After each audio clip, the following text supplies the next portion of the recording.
All right, a little midweek update.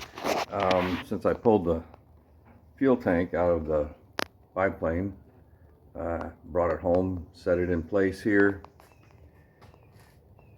Just trying to get it positioned properly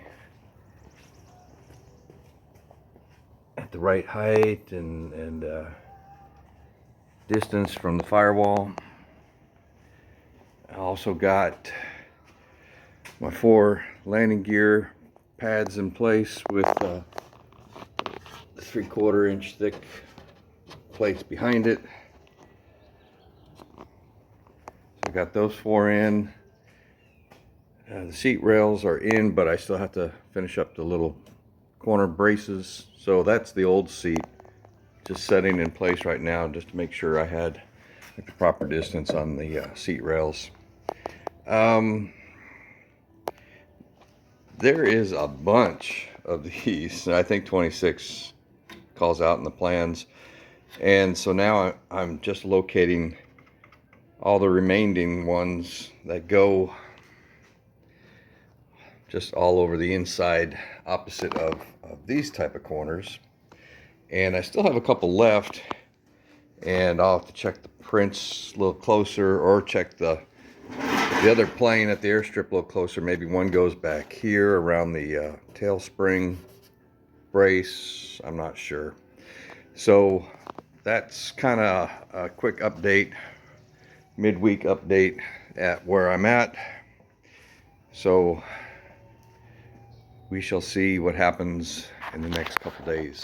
Thanks for watching.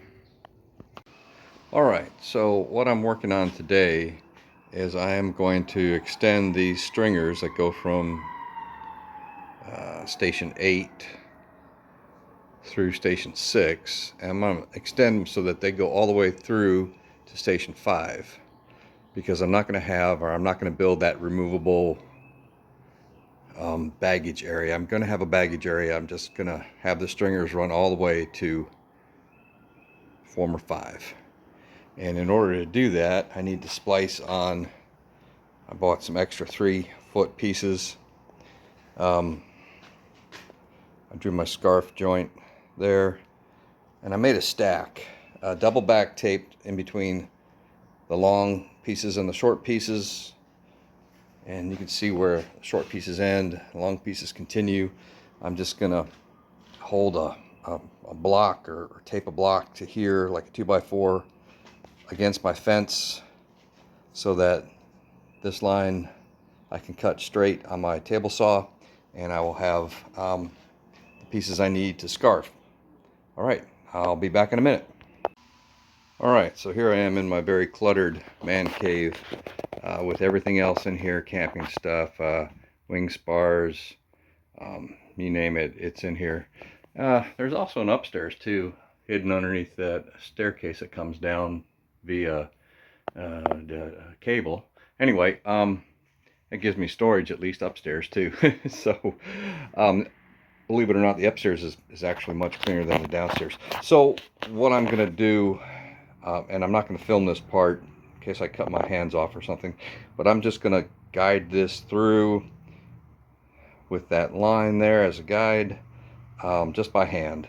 Clean up any mess later with a sanding block, and we'll give this a try. All right, so believe it or not, that actually worked really well. And there's my cutoff piece. Well, no, not quite. It's a little off the bottom. So I'll clean that up, and then I can scarf all these together. All right, so that's just kind of down and dirty. I'm sure I could have, if I spent hours making a jig, I can probably have done it super perfect. But like I said, I'll just draw a line here, clean this up, and it's non-structural stringer material anyway, so it's gonna do what I need it to do. All right, cleaned it up with a planer and a belt sander, and then hand sanded a little bit. And let's put a couple of these together and see how they look. Okay, so here's one of the scarf joints just set together. A little bit of epoxy wood filler wood flour will take care of the little, yeah, my lighting is bad here, sorry, little ends there. But turned out real nice. And so I will have now, oh my goodness, 8.5 foot long stringers to go from number 8 former down to number 5 former. All right, thanks for watching.